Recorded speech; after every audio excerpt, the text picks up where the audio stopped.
A great philosopher had a few words of wisdom about days like this. He says, everyone has a plan until they get punched in the mouth, and then like a rat, they stop in fear and freeze. That was Mike Tyson.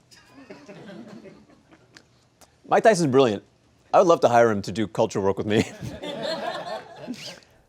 The best strategies, the best plans that you could possibly create still have to contend with the uncertain, the volatile, the variable, the complex.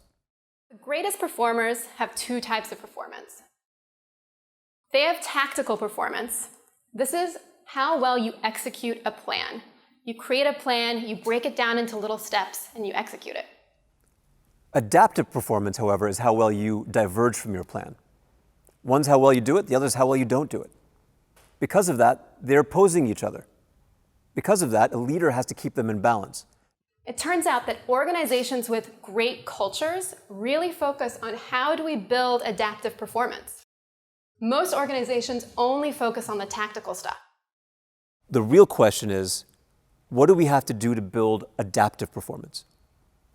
To answer that question, I'm going to turn to Lindsay. There's a very simple truth that why people work determine how well they work. We can boil all of this down to a single concept, which we call total motivation. Total motivation, or we call it TOMO for short, is when you have lots of the direct motives, lots of play, purpose, and potential, and very few of the indirect motives, very little emotional pressure or economic pressure or inertia. How do you redesign the systems in your company to create TOMO? So the systems are things like, how do you design a role? How do you think about career ladders? How do you compensate people? How do you do performance reviews? But if you have what we call a fire starter behavior, if you're leading in a high TOMO way with lots of play, purpose, and potential, you create about 38 points of total motivation, a huge difference from these other three. If you interview CEOs around the country, 90% of them will tell you that culture is the number one or the number two most important thing in their company.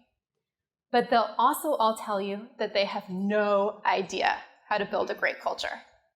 What's amazing at this stage of the conversation, you guys have an insight that very few business leaders actually do. Very few business leaders understand more than tactical performance. Very few business leaders actually understand total motivation and how it affects performance.